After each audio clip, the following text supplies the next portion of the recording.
Bonjour à tous, bonjour, merci de suivre ce premier lundi d'Investir Day. Alors vous savez, c'est un peu particulier cette année, compte tenu des contraintes sanitaires. L'événement est 100% digital. Ce contexte, évidemment, a secoué tous les pans de l'économie, y compris les compagnies d'assurance, tant sur le plan commercial, la gestion des sinistres, même sur le plan boursier. Même si les bonnes nouvelles récemment ne vous ont pas échappé, avec l'espoir d'un vaccin de la part de Pfizer, mais aussi celui de Moderna aujourd'hui, qui a redonné confiance aux investisseurs et relancé les marchés d'actions, y compris les titres des assureurs. Si vous suivez aussi les résultats des entreprises, vous avez pu voir qu'au 30 septembre, les indicateurs étaient plutôt positifs, montraient des tendances encourageantes. Donc nous allons évoquer tout ça avec notre invité, Denis Duverne. Bonjour. Bonjour. Vous êtes président du conseil d'administration d'AXA. Est-ce que, pour commencer, vous pourriez revenir sur ces derniers mois, nous expliquer comment AXA a traversé cette crise sanitaire et quel a été son rôle en tant qu'assureur? Merci d'abord, merci de m'accueillir. Je pense qu'il faut regarder le côté positif de cette situation parce que je comprends que votre forum a encore plus de participants en digital qu'il en avait en physique. Donc, dans chaque crise, il y a des éléments positifs. Et pour revenir à AXA et à cette crise, d'abord, je crois qu'il faut dire qu'on a une triple crise. D'abord, une crise sanitaire sans précédent, pas tellement par le nombre de victimes, mais par le fait que c'est une crise sanitaire qui s'est traduite par un confinement, quelque chose qui ne s'était jamais produit avant. Deuxième élément, une crise économique qui résulte de ce confinement et qui touche l'ensemble de l'économie, certains secteurs beaucoup plus que d'autres évidemment, mais qui touche l'ensemble de l'économie. Et troisième aspect dont on a pas mal parlé également, une crise environnementale. Alors la crise environnementale a précédé la crise sanitaire puisque cette question de changement climatique, on en parle maintenant depuis assez longtemps, mais je crois que lorsque on s'est retrouvé en confinement et qu'on a vu les oiseaux, les animaux revenir, etc., on a pris une conscience plus forte de cette crise environnementale et les pouvoirs publics, au niveau français comme au niveau européen, ont dit que c'est une opportunité d'accélérer la transition énergétique et donc c'est aussi un élément qu'il faut prendre en compte. Pour revenir maintenant sur AXA, AXA a le grand privilège d'être dans un métier qui concerne la protection des personnes et de leurs biens. Et donc, nous sommes évidemment au cœur de cette crise. Notre premier souci, ça a été de protéger nos collaborateurs et nos agents. Et on a pu le faire de façon assez efficace parce que la transition digitale chez AXA était déjà très avancée et on a pu continuer à offrir nos services à nos clients en travaillant de façon très largement digitale et en protégeant nos collaborateurs. Deuxième sujet, c'est évidemment celui de nos clients. On a pris des mesures importantes d'accompagnement de nos clients. Nous avons 350 000 clients entreprises et ce sont ces clients-là qui ont souffert en premier. Nous avons suspendu le paiement des cotisations d'assurance pendant 2 mois pour les entreprises qui fermaient. Nous avons accordé des facilités de paiement et maintenu la couverture d'assurance pour ces entreprises. Et nous avons aussi accompagné par des mesures de solidarité. Tout le secteur de l'assurance a été sollicité par le gouvernement pour contribuer au fonds de solidarité. Nous avons été le premier contributeur à ce fonds de solidarité. Donc nous avons au total dépensé plus de 400 millions d'euros pour des mesures de solidarité de nature diverse.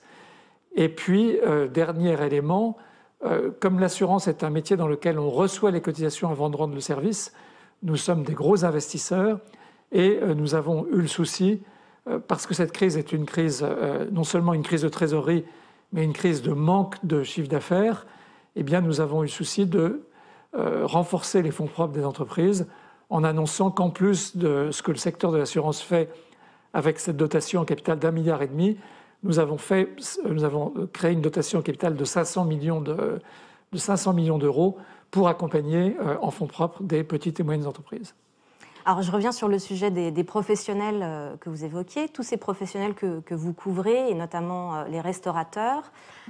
Certains ont estimé que les assureurs n'avaient pas été assez présents auprès d'eux pour les soutenir. Alors, on en reparlera la semaine prochaine avec Guillaume Bory, qui est directeur général délégué d'AXA France. Mais est-ce que vous pourriez déjà nous donner quelques indications, nous dire quelques mots sur les nouveaux dispositifs mis en place par AXA pour soutenir ces professionnels? Oui, donc nous avons... Enfin, je crois d'abord qu'il faut dire que l'assurance des pertes d'exploitation est quelque chose qui n'était une assurance souscrite que par une très petite proportion des entreprises. Et puis le deuxième élément qu'il faut avoir en tête, c'est que, notamment pour les pertes d'exploitation sans dommage. Et deuxième élément qu'il faut avoir en tête, c'est que lorsqu'il y a une fermeture administrative, qui est une décision de l'État, ça n'est pas quelque chose d'aléatoire et qui touche une région particulière ou un secteur ou une entreprise particulière. Et donc, ce n'est pas quelque chose que le secteur de l'assurance peut couvrir. Vous voyez bien les chiffres dont on parle pour soutenir l'économie. On parle de centaines de milliards d'euros. Ce n'est évidemment pas à la portée des assureurs d'assurer ce type de couverture. En revanche, nous avons pris des mesures pour accompagner les professionnels. J'en ai parlé déjà un petit peu dans mon introduction. Nous avons développé des formations pour la cybersécurité, puisqu'on a vu que les cyberattaques se multipliaient avec le développement du digital qui n'était pas toujours totalement maîtrisé par les entreprises. Nous avons également demandé à nos agents de promouvoir les commerces de proximité dans leur zone de clientèle. Nous avons développé des produits et des conseils spécifiquement adaptés aux besoins des petites entreprises. Et encore une fois, nous avons accompagné par un engagement de fonds propres le sujet du manque de fonds propres des entreprises à la suite de cette crise sanitaire. Alors, les crises sont source d'innovation. Il y a un sujet qui a été évoqué, peut-être en partenariat avec l'État, c'est justement l'idée de couvrir le risque pandémie. Est-ce que vous pourriez nous dire où en est ce projet aujourd'hui? Alors, c'est un projet sur lequel la Fédération française des assurances et AXA, au sein de cette fédération, travaillent depuis en fait le début de cette pandémie, depuis le mois d'avril. Et nous avons fait au mois de juin des propositions au ministre des Finances. Ces propositions sont en cours de discussion, mais l'idée est d'avoir un régime d'assurance obligatoire pour être sûr qu'il y ait une bonne mutualisation et d'avoir un système dans lequel les assurés sont couverts par leur assureur pour une partie des dommages, et lorsque le dommage excède un certain niveau, c'est l'État qui prend la relève. C'est un régime qui est comparable à ce qui existe en matière de catastrophes naturelles et comparable à ce qui existe en matière de protection contre les actes terroristes. Donc c'est un régime qu'on a appelé CATEX, qui n'a pas encore vu le jour, et qui ne s'applique pas évidemment à la crise, au Covid-19, qui pourrait s'appliquer aux pandémies suivantes si nous arrivons à trouver un accord avec les pouvoirs publics que j'espère que nous appelons de nos voeux. Et vous avez bon espoir que ça aboutisse rapidement? On a bon espoir parce qu'on a une obligation de résultat avec le ministre des Finances. Oui. Est-ce que vous pourriez nous dire, est-ce qu'aujourd'hui, là, en novembre, est-ce que vous avez une vue assez claire de l'impact de la crise sur les comptes d'AXA? Oui, alors c'est quelque chose qui a été dit au moment des comptes semestriels par Thomas Huber, notre directeur général, et repris également au moment de la publication des indicateurs d'activité il y a tout juste une dizaine de jours. Nous y reviendrons. Nous avons indiqué que le coût de cette crise sanitaire pour AXA, c'était 1,5 milliard d'euros.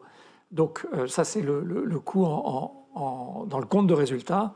Et je crois que ce qui est important d'avoir en tête, c'est que notre bilan reste extrêmement solide. On avait abordé la crise avec un bilan extrêmement solide. Pour les assureurs, on parle d'un ratio de solvabilité.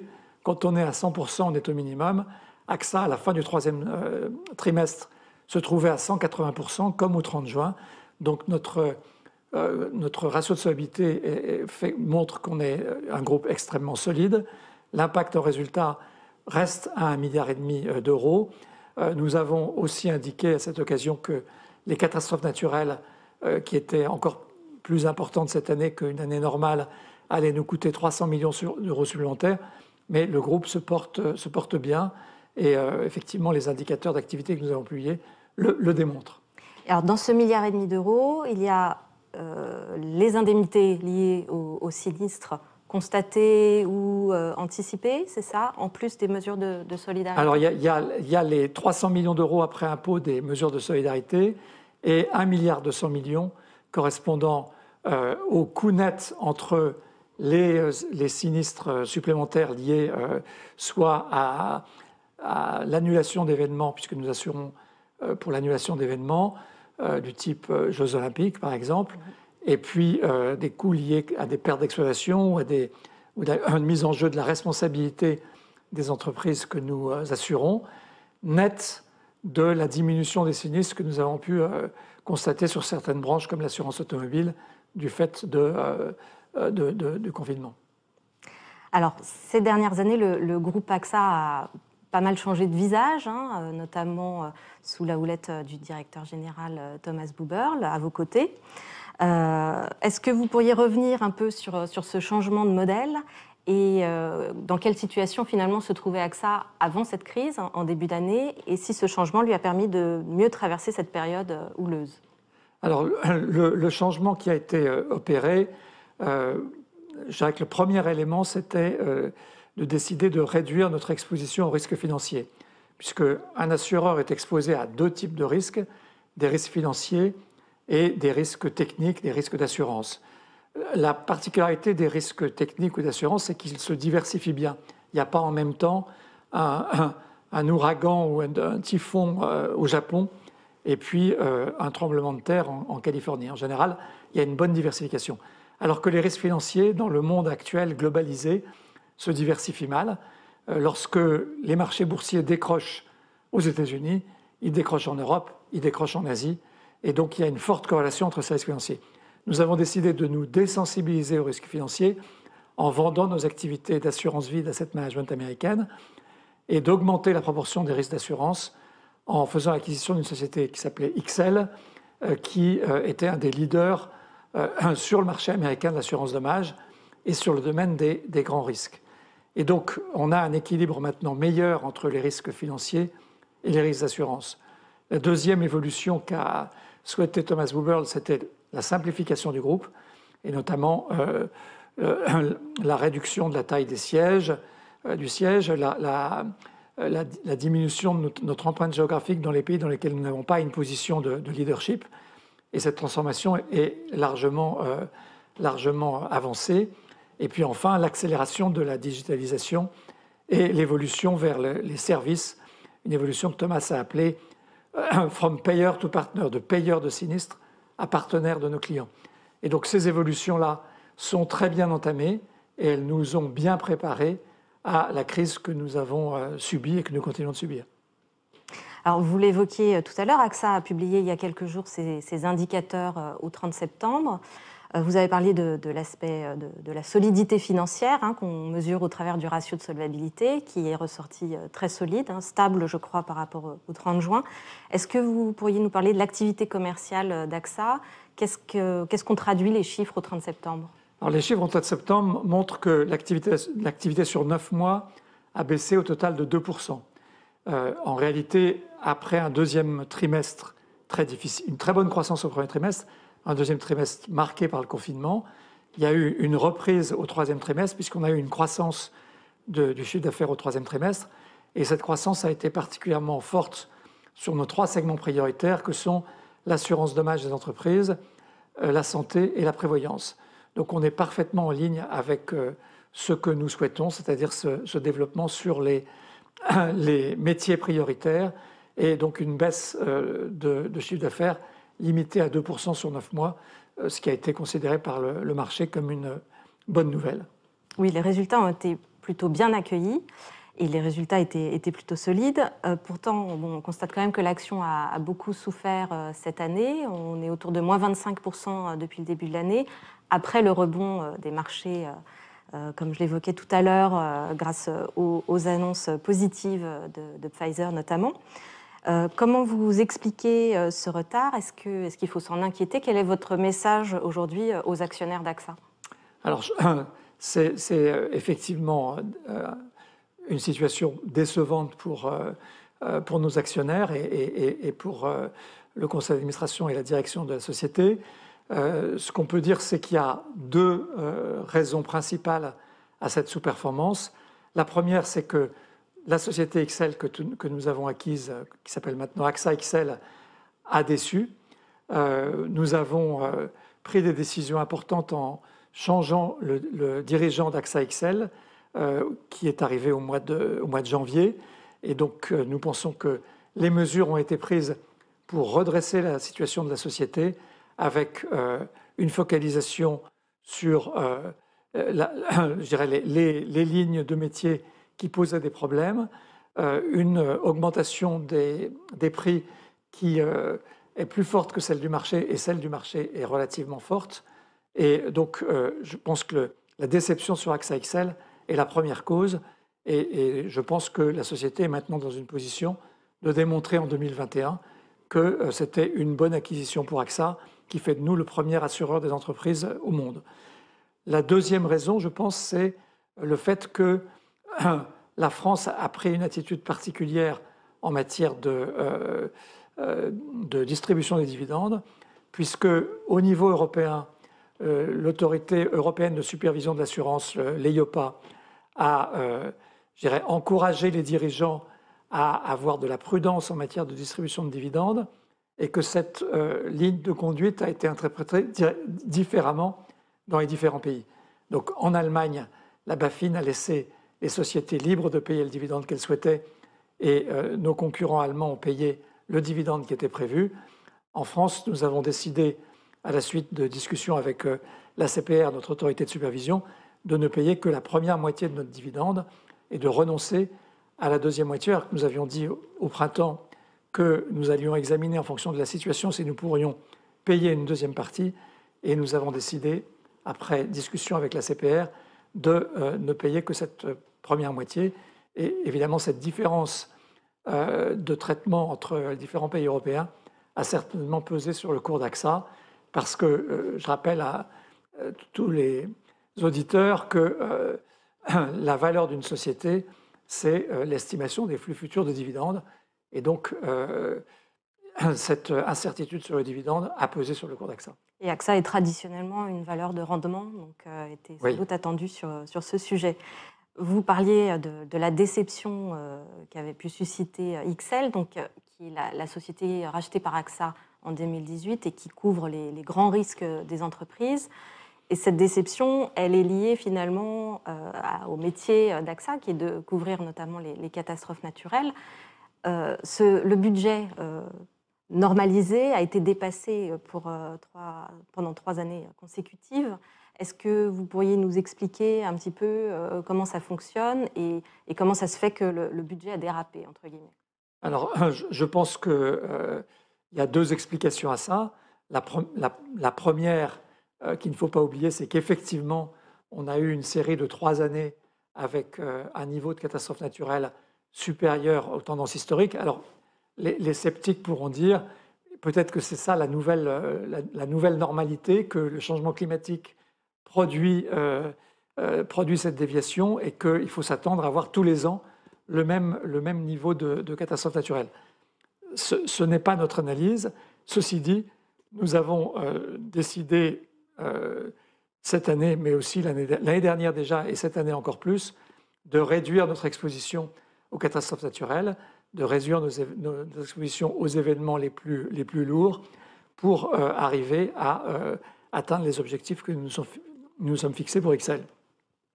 Nous avons fixé l'objectif pour XL d'avoir un résultat annuel de l'ordre d'1,2 milliard d'euros, et ça reste notre objectif. Et qui sera notamment soutenu par les hausses de tarifs que vous évoquiez. Il y a eu, sur les 9 premiers mois de l'année, le portefeuille d'XL a bénéficié de hausses de tarifs de 20% au moment des renouvellements. Et donc, on a bon espoir que cette hausse des tarifs, combinée à la plus grande sélectivité et, je dirais, au nettoyage du portefeuille, va nous permettre d'atteindre les objectifs que nous avons fixés. Alors, cette fréquence de catastrophes naturelles interroge forcément sur le changement climatique. AXA a un double rôle en tant qu'assureur et investisseur institutionnel. Est-ce que vous pourriez nous détailler un peu ce que fait AXA en la matière?